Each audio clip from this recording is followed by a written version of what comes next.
भद्रं कर्णेभिः शृणुयाम देवाः भद्रं पश्येमाक्षभिर्यजत्राः स्थिरैरङ्गैस्तुष्टुवागुंसस्तनूभिः व्यशेम देवहितं यदायुः स्वस्ति न इन्द्रो वृद्धश्रवाः स्वस्ति न पूषा विश्ववेदाः स्वस्ति नस्तारक्ष्यो अरिष्टनेमि स्वस्ति नो बृहस्पतिर्दधातु। ओम शांति शांति शांति। शंकरं शंकराचार्यं केशवं बादरायणं सूत्रभाष्य कृतौ वन्दे भगवन्तो पुनः पुनः।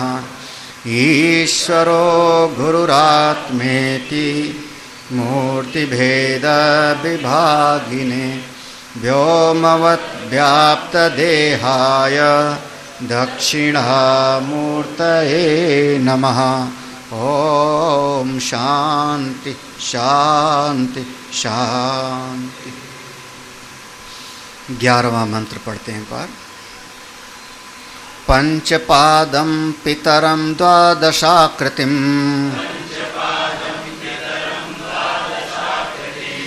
दिवयाहु परे अर्धे पुरीषिणम् अथेमं अन्यवो परे विचक्षणम् सप्तचक्रे षडराहुरर्पितमिति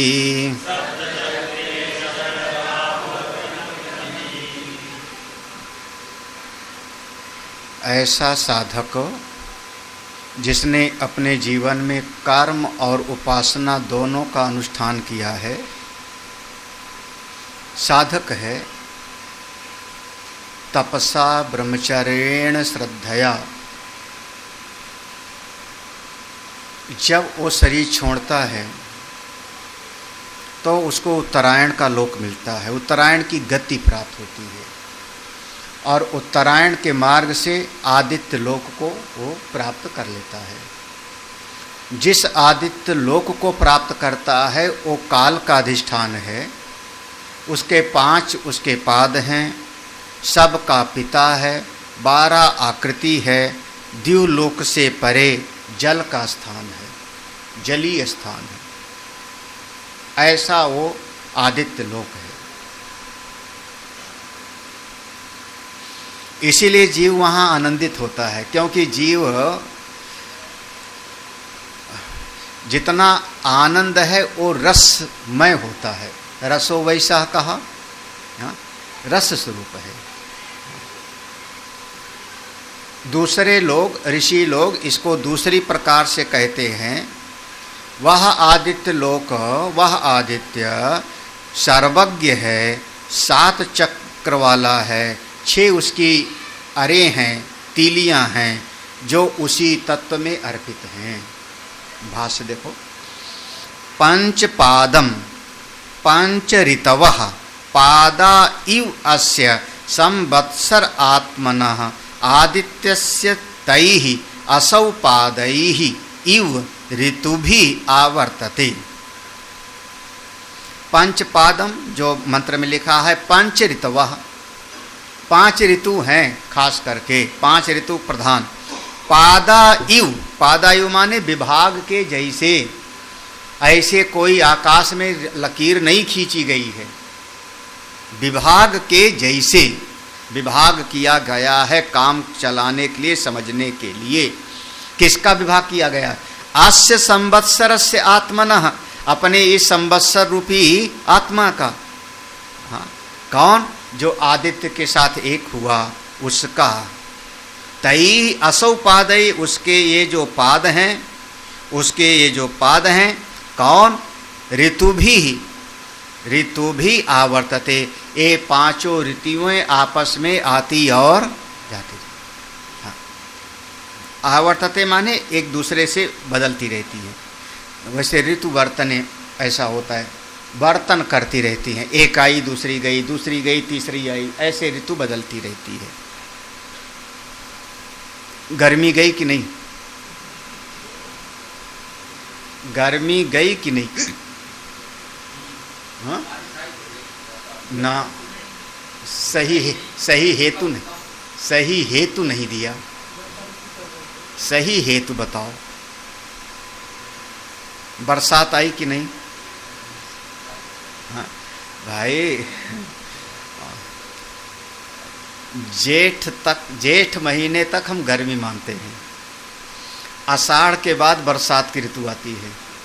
आषाढ़, श्रावण, भादो और क्वार, ये 4 महीने हम वो कब आ जाती है वो अलग बात है। ये 4 महीने हम इसको मान लिए वर्षा ऋतु। और इसके बाद कार्तिक, अगहन, पौष और माघ, ये 4 ऋतु को हम मान लेते हैं सर्दी का। किसका हो गया? ठंडी वाला। और फाल्गुन, चैत्र, बैसाख, जेठ, फिर इसको हम मान लेते हैं तो हाँ गर्मी का माना ना। तो इस प्रकार से 3 ऋतु हो गई, 3 ऋतु ये हो गई। अब इसमें फिर 3 और बीच में जोड़ लो, 3 ऋतु ये हो गई, तो बीच में 3 ऋतु और हो जाएगी। है ना? फिर 2-2 महीने का, अभी 4-4 महीने का हुआ था, फिर 2-2 महीने का हो गया। तो उसमें बसंत, एक बसंत आएगा, एक हेमंत और एक शिशिर। अब फाल्गुन महीने में, जो फागुन का महीना होता है, उसमें ठंडी लगती है कि नहीं? माघ में सर्दी समाप्त हो गई हमारे हिसाब से, लेकिन फाल्गुन में भी सर्दी हमको लग रही है, तो एक ऋतु वहाँ पर हमने जोड़ दिया। हाँ भाई, बैसाख और जेठ खूब गर्मी का हो जाता है, बैसाख जेठ खूब गर्मी का हो जाता है। हाँ, लेकिन उसके बाद फिर भी गर्मी रहती है। वर्षा ऋतु आ गई, लेकिन कभी वर्षा 15 दिन नहीं हुई, तो बीच में एक ऋतु और आ गई। तो ऐसे 3 और ऋतु होती है, बसंत, हेमंत और शिशिर। ये 6 ऋतु कुल हो जाती हैं। तो पंचपादम पंच ऋतवः पादा इव, ये विभाग के जैसे संवत्सर का ही विभाग है, काल का ही, आदित्य का ही विभाग है। तई असौ पादई, वो ये पाद के अनुसार आवागमन इसका चला रहता है। हेमंत शिशिरौ एकीकृत्य इयम कल्पना। देखो स्पष्ट है, हेमंत शिशिरौ, हेमंत और शिशिर को एकीकृत्य, दोनों को एक करके यहाँ पर ये भाव रखा गया है। इयम कल्पना, यानी हेमंत शिशिर को एक मान लो, तो अब कितने हो गए? 5 हो गए। मंत्र में पितरम शब्द है। पितरम सर्वस्य जनयितृत्वात् पितृत्वम तस्य, वह कौन है? सबका पिता है। सर्वस्य, सबका, जनयितृत्व, सबकी उत्पत्ति उसी से होती है। किससे? उस आदित्य से। अब लो, हम तो अपने पिताजी का नाम कहते हैं, कार्ड में, आधार कार्ड में पिता का नाम लिख दो।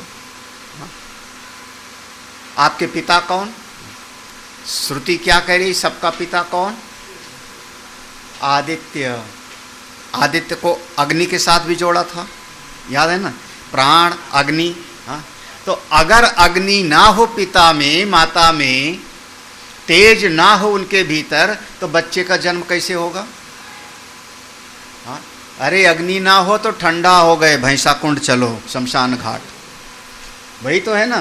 तो अग्नि तत्व है तभी तो ना। तो सबका माता पिता कौन? असली माता पिता वही है।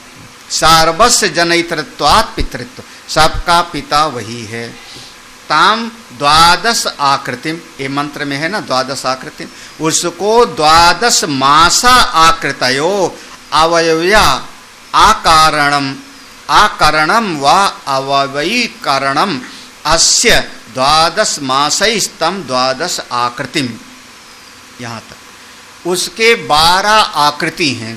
ताम द्वादश, वो 12 आकृति वाला है।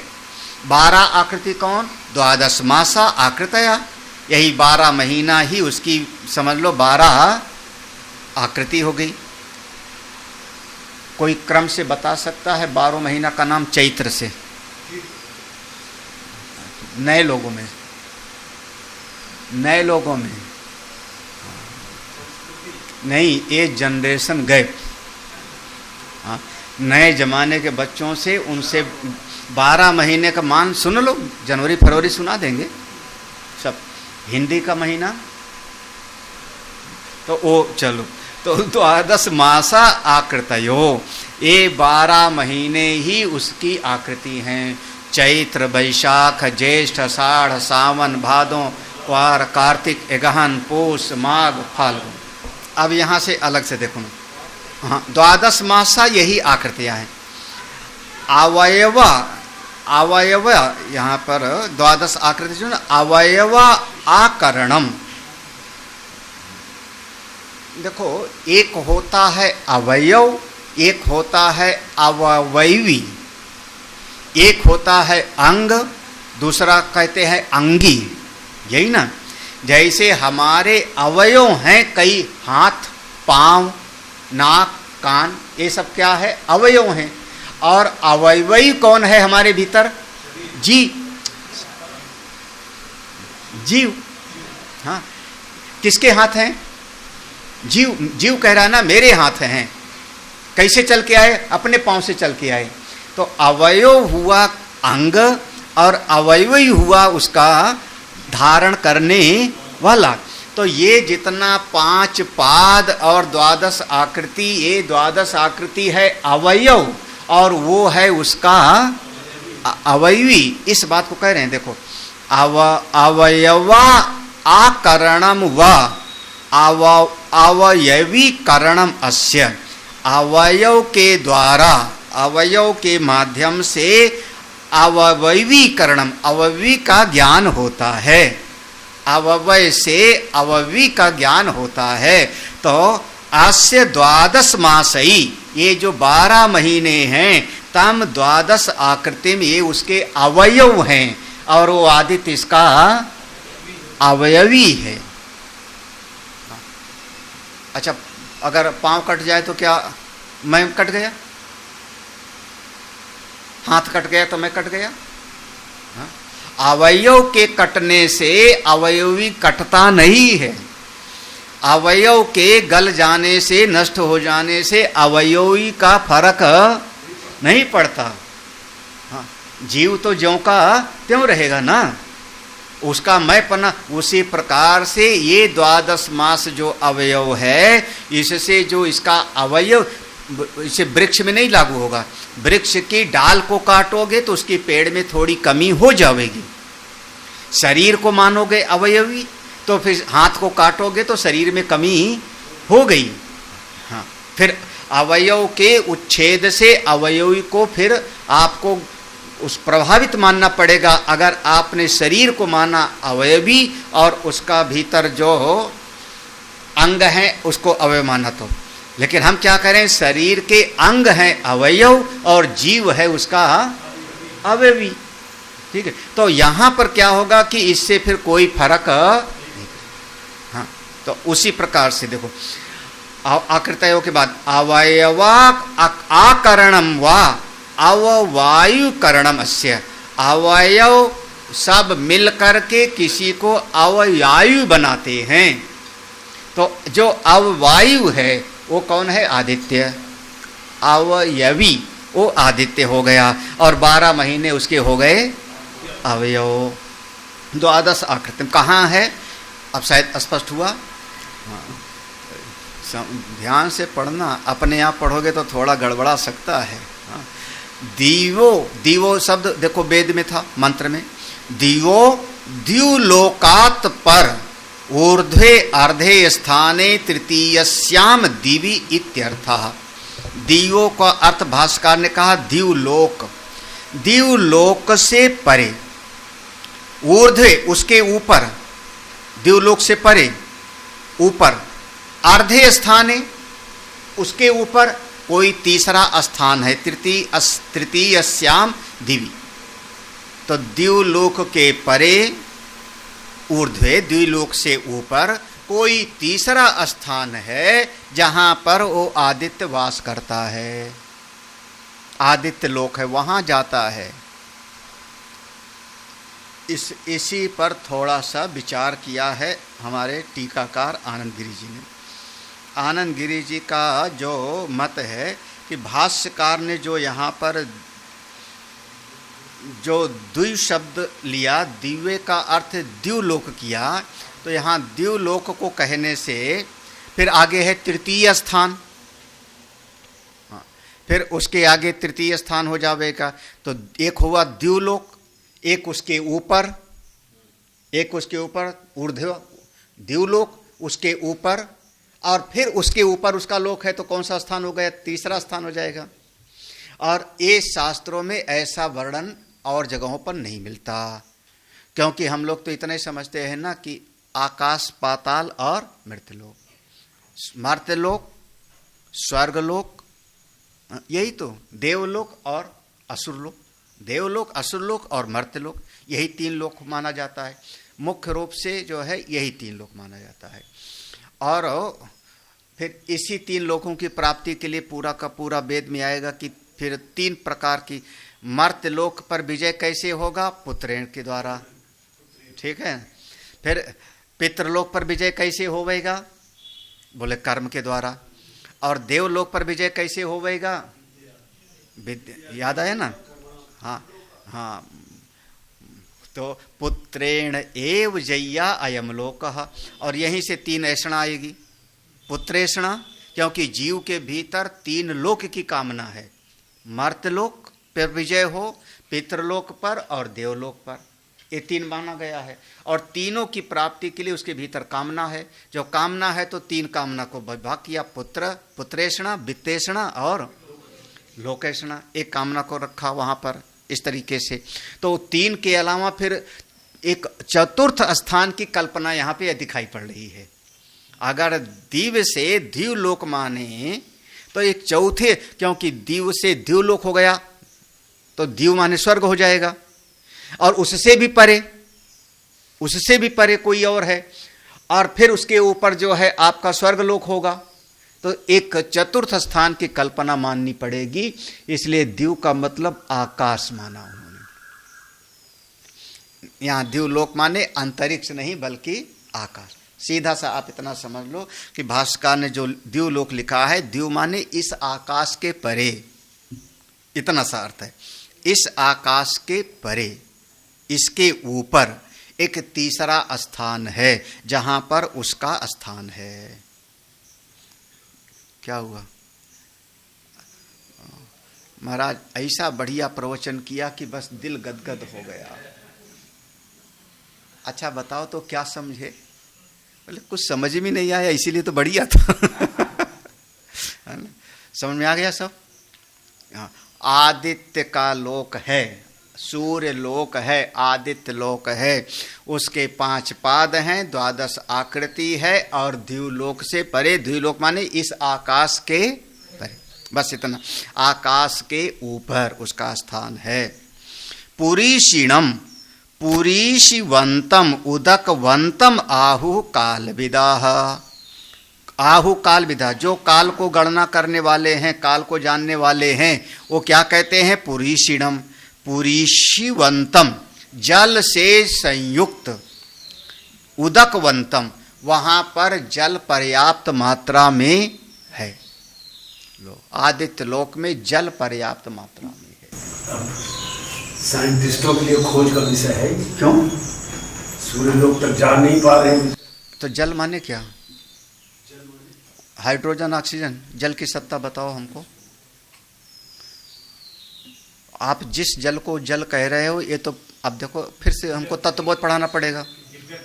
ये तो पंचीकृत महाभूत के अंतर है ना।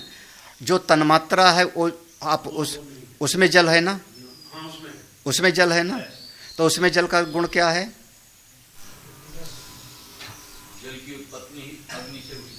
जल का गुण उसमें क्या है?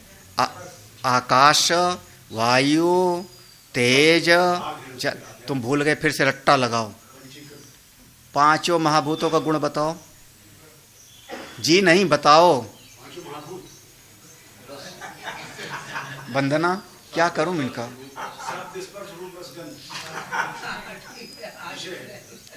जल का गुण क्या है? जल को कैसे? तो ये क्यों नहीं बोल रहे सीधे से?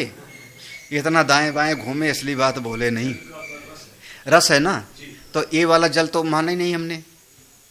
ये तो पंचीकृत महाभूत के अंतर जो तत्वबोध पढ़े हैं, ये जो जल दिखाई पड़ रहा है, इसमें सब मिला हुआ है। हाँ, इसमें पृथ्वी का भी गुण मिला हुआ है ना। तो फिर अब पूरा तत्वबोध से पढ़ना पड़ेगा। तो इस जल को तो हम मानते ही नहीं। इस जल, तुम इस जल को जल मानते हो, यही समस्या है। हाँ हाँ, देखो अब एक ही शब्द का समझ अलग अलग होगी तो फिर समस्या होगी ना। आप इस जल को जल समझ रहे हो और हम इस जल को जल नहीं समझ रहे हैं। हम जल किसको समझ रहे हैं? जिसका गुण रस है। जिसका गुण रस है उसका नाम है जल। और रस जहां जहां है वहां वहां जल है। चलो, बिल्कुल खूब है।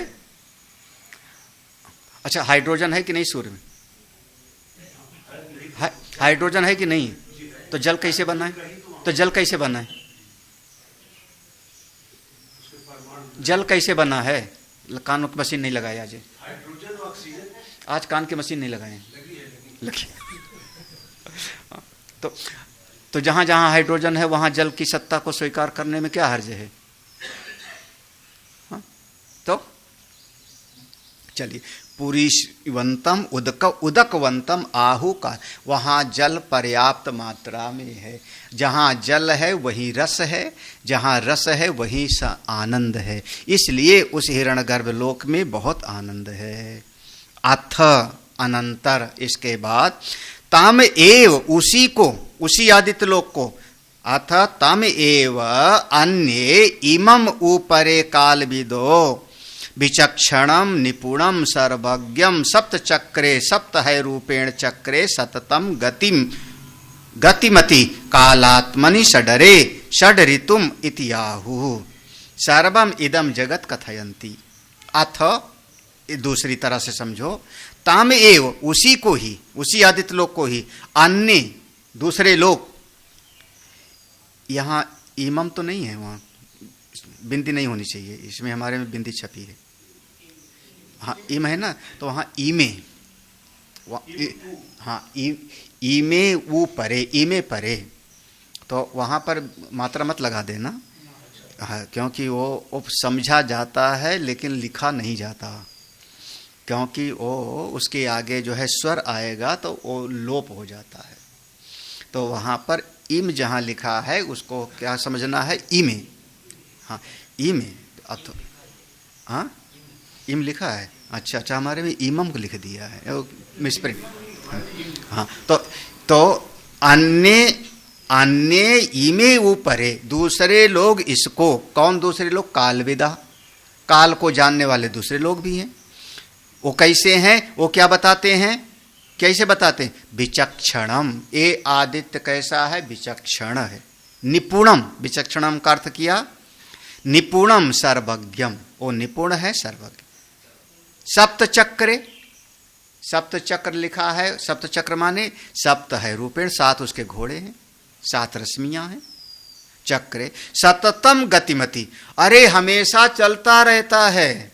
चक्र माने, चक्र कहने का मतलब है जो हमेशा चलता रहता है। सततम गतिमति, जो कभी रुकता नहीं। सातत्यम चक्रात गतिश्च, हमेशा चलते रहता है। हाँ, मतलब काल चक्र कभी रुकता नहीं। आप रहो चाहे ना रहो, चाहे जगो चाहे सो, काल तो महाराज कालो न यातो वै मेव याता। जो लोग कहते हैं हम समय पास कर रहे हैं, टाइम पास, महाराज उनके लिए तो कहा तुम समय नहीं पास कर रहे हो, काल तुमको पास कर रहा है। महाराज एक दिन अदृश्य हो जाओगे, ऐसे अदृश्य हो जाओगे कि ढूंढने से भी नहीं मिलोगे। तो एक सततम गतिमति कालात्मनि, एक सब का सब उसी में है। कालात्मनि माने वो जो संवत्सर है, जो वह प्रजापति संवत्सर एक किया था प्राणात्मा को, वही काल के साथ, वही अपने भीतर ही देखता है सब। षडरे, षडरे लिखा है मंत्र में, तो षडरे माने षड ऋतुम इतियाहु, 6 ऋतुएं। अब इसमें 6 ऋतुएं आ गई, वो पहले वहां पर था पंचपद, है ना, यहाँ 6 ऋतु आ गई। तो षड ऋतुम इतियाहु सर्वम इदम जगत कथय, ये सारा जगत ऐसे ही दूसरे ज्योतिषी लोग, कालविद लोग कहते हैं। अर्पितम आरा यु रथनाभो निविष्टम इति, अरे अर्पितम जैसे वो आरा यु रथनाभो, ये भी आगे भी आएगा। जैसे रथ के उस चक्र में पहिए में जैसे वो तीली जुड़ी रहती है सब वहां से, तभी वो चलता है, ऐसे ही अर्पितम ये सारा का सारा उसी में जाकर के अर्पित है। अर्पितम अर्पित है किसमें? उसी धुरी में, आदित्य में। रथ नाभो, जैसे रथ में होता है, रथ की नाभि में जैसे सब तीलियां जुड़ी होती हैं, उसी प्रकार से निविष्टम। अब अंतिम में भगवान शंकराचार्य जी ने बड़े प्यार से कहा, वो श्रुति में लिखा है कि ऐसा दूसरे लोग कहते हैं, ऐसा दूसरे लोग कहते हैं, तुम ज्यादा इसके चक्कर में मत पड़ो। बात यह है कि जो कर्म उपासना करते हैं उनको आदित्य का लोक मिलता है। उत्तरायण के मार्ग से जाएंगे, आदित्य का लोक मिलेगा और वहां पर उनको आनंद है, सुख है, वहां से ज्ञान प्राप्त कर लेंगे तो मुक्त हो जाएंगे।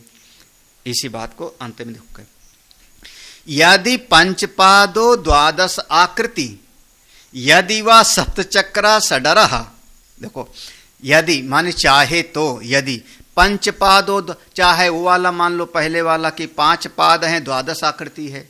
यदि वा, चाहे दूसरा मंत्र में दूसरी पंक्ति में जो था यदि वा, चाहे दूसरा वाला मान लो कि 7 चक्र हैं, सप्त चक्र षडरः, 6 अरे वाले, सर्वथा अपि, हर बात में संवत्सरः कालात्मा, ये जो संवत्सर रूपी काल है वही वो प्रजापति है, वही संवत्सर का जो अधिष्ठात्र है वही काल है और वही प्रजापति है, इनमें कोई भेद नहीं, उसके साथ एकत्व की प्राप्ति है। संवत्सरः कालात्मा प्रजापति ही, संवत्सर रूपी जो कालात्मा है, काल पुरुष है, वह काल का भी जो अवयवी है वह वही प्रजापति है। उसी को समझना, उसी को प्राप्त, यानी हिरण्यगर्भ को प्राप्त किया, जिसको बार बार कहा प्रजापति प्रजापति, उस प्रजापति को प्राप्त किया।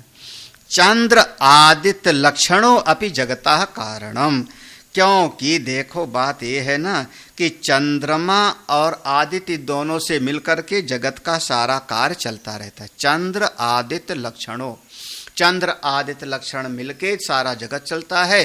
चंद्रमा रई हो गया, आदित्य प्राण हो गया, रई और प्राण दोनों ही प्रजापति के स्वरूप हैं, प्रजापति से दोनों उत्पन्न हुए, तो सब कुछ प्रजापति ही है, काल भी प्रजापति ही है, सब का सब इसी के अंतर्गत आ गया।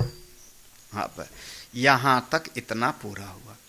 अब उसी प्रजापति को महीने में ले आओ। अब अगला देखो आसान हो, महीने में ले आओ। वो प्रजापति रई भी वही, प्राण भी वही, क्योंकि उसी से उत्पन्न हुआ, फिर वही संवत्सर भी वही। और तो वो तो बीच में आ गया था प्रसंग ना, कि फिर उनकी गति ऐसी होती है। ये प्रसंग बदला था। हाँ, ये यहाँ पर प्रतिपाद्य विषय नहीं था।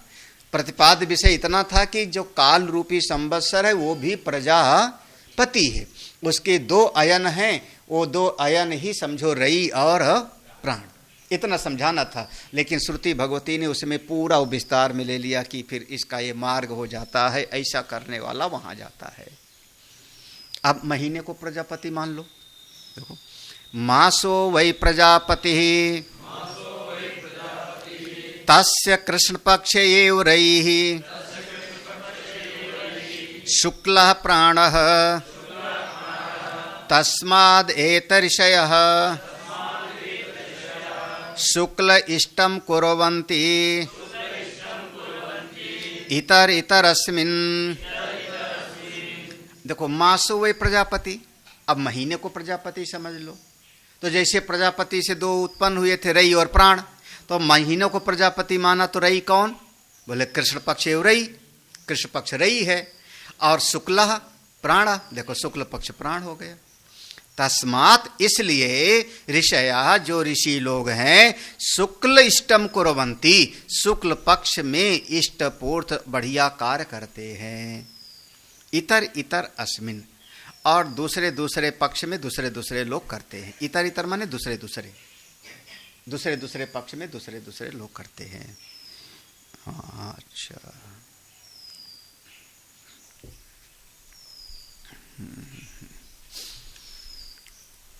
इसका भी भाष्य देखो। यस्मिन इदम श्रितम विश्वम सा एव प्रजापति। अब इसको पकड़ के रखना है। हाँ, इस पंक्ति को पकड़ कर, यस्मिन, यस्मिन माने जिसमें, जिस तत्व में, इदम विश्वम श्रितम, ये सारा का सारा जगत आश्रित है। सारे जगत की उत्पत्ति स्थिति प्रलय जिसमें हो रही है, सैव प्रजापति, वही प्रजापति है। बताना आपको यही है। अब उसको आधार लेकर के हमने संवत्सर का आधार लेके समझाया, या आपको अब महीने का आधार लेके, लेकिन बताना क्या है कि सारा जगत यस्मिन, जिसमें, यस्मिन माने जिसमें, इदम विश्वम, ये सारा विश्व आश्रित है। आश्रित है माने उत्पत्ति भी है, स्थिति भी है, प्रलय भी है, वही प्रजापति है। प्रजापति माने हिरण्यगर्भ, माने आप समझ लो जैसे स्वप्न के आप प्रजापति हो। मैंने अभी तक दृष्टांत नहीं लिया था, ये अभी 4 दिन से मैंने दृष्टांत नहीं बोला था।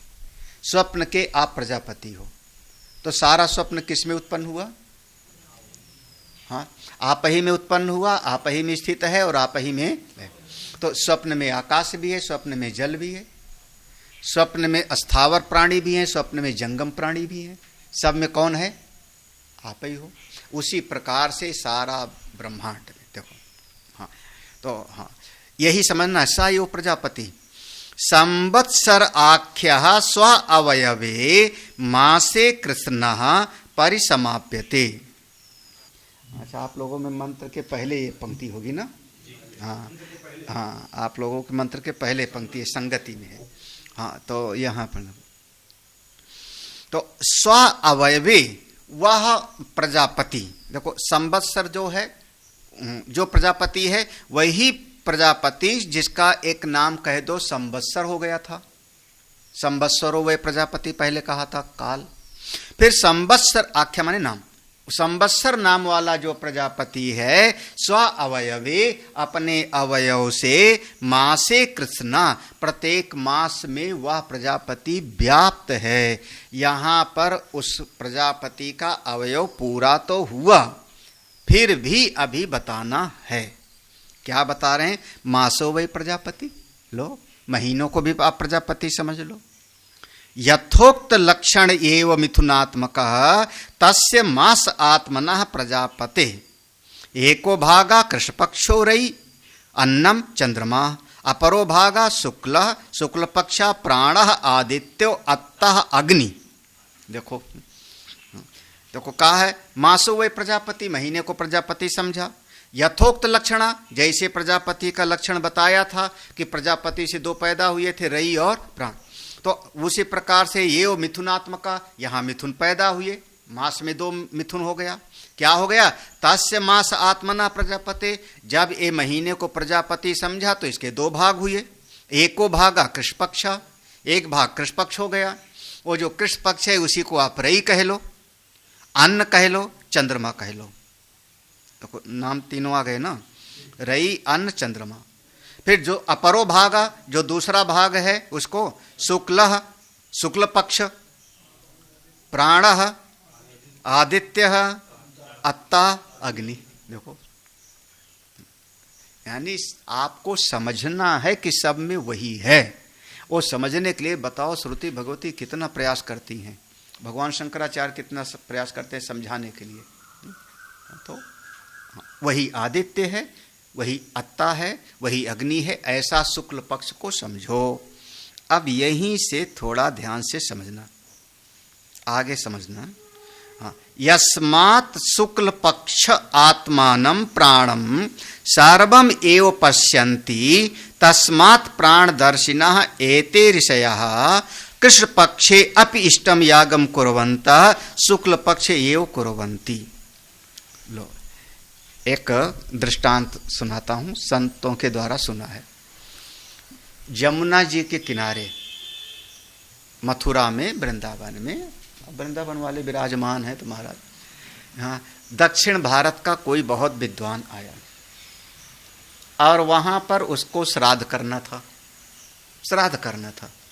तो अब श्राद्ध तो विद्वान तो है ही, लेकिन खुद नहीं करेगा, किसी पंडित को, पंडा को तो वहां पर पंडित को बुलाया और ऐसे तीर्थ में श्राद्ध करने का बड़ा वो महत्व माना जाता है। तो मथुरा में जमुना जी के किनारे श्राद्ध कराने गया, और जब श्राद्ध कराने गया तो पंडा जैसे थे वैसे भगवान भरोसे।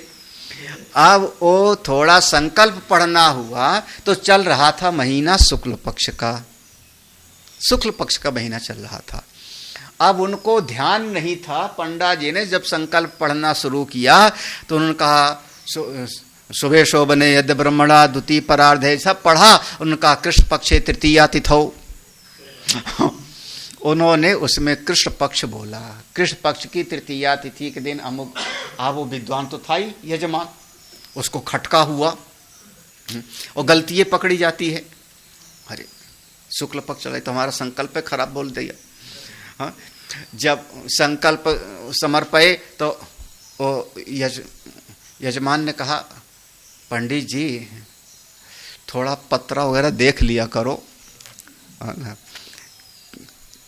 कृष्ण पक्ष नहीं चल रहा है, शुक्ल पक्ष चल रहा है। आप पंडा चौंके, गलती तो हो गई थी लेकिन चौंक। उनका आप लगता है वृंदावन पहली बार आए हो क्या? उनका हाँ पहली बार आए हो तभी तो श्राद्ध कर। बोले वृंदावन में कृष्ण पक्ष ही हमेशा रहता है। वृंदावन में कृष्ण पक्षी हमेशा रहता है महाराज, कन्हई की नगरी है, तुम समझते नहीं हो।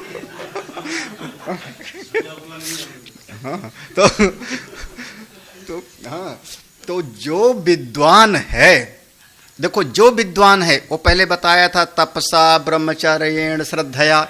जो विद्वान है वो चाहे जब करे यज्ञ आदि वो शुक्ल पक्ष ही माना जाएगा, क्योंकि वो देख क्या रहा है, दृष्टि कहाँ पर है, वो दृष्टि उसकी श्रेष्ठ पर है ना, साधना पर है ना।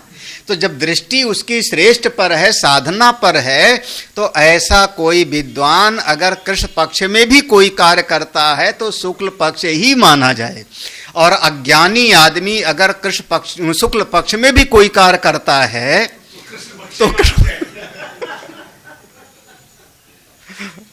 अब पढ़िए इस पंक्ति को, अब पढ़िए तो ध्यान से समझना भी है।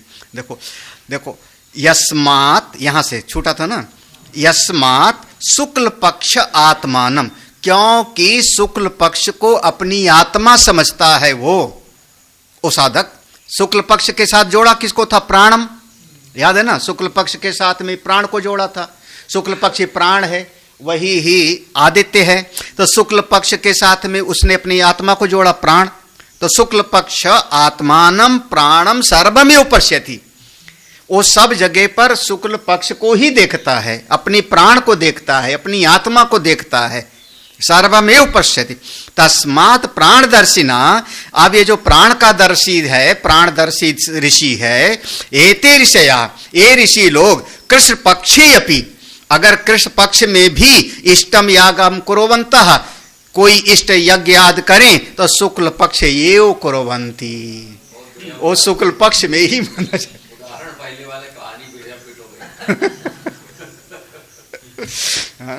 क्योंकि उसकी दृष्टि कहां पर है? उसकी दृष्टि प्राण पर है ना।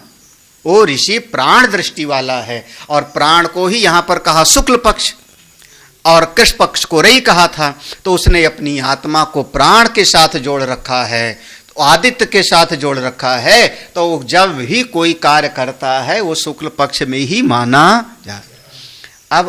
अब इसी में उत्तर ले लो। अगर ऐसा कोई प्राणदर्शी जीव कृष्ण पक्ष भी मरता है तो जाएगा उत्तरायण के मार्ग से ही।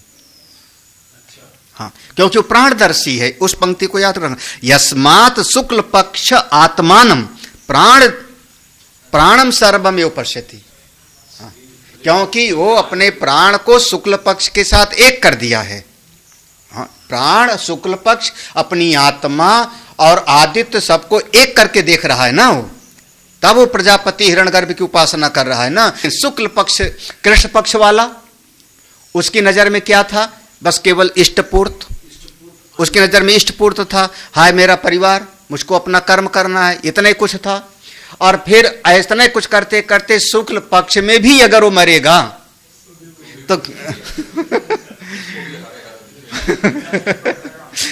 तो जाएगा कहां पर? तो वो दक्षिणायन के मार्ग से जाएगा। तो ये बात बता दी। शरीर प्रधान नहीं है। हाँ, शरीर देखो, प्राण व्यतिरेकेण कृष्ण पक्ष तैर न दृश्यते। देखो, प्राण व्यतिरेकेण, अपने प्राण से व्यतिरिक्त। यहां प्राण माने हिरण्यगर्भ, याद है ना? प्राण आत्मा, हिरण्यगर्भ आदित्य भोक्ता। तो उस प्राण व्यतिरेकेण, अपने प्राण से व्यतिरिक्त, प्रजापति से अलग, कृष्ण पक्ष तई न दृश्यते, उसको तो कहीं कृष्ण पक्ष दिखाई ही नहीं पड़ रहा है।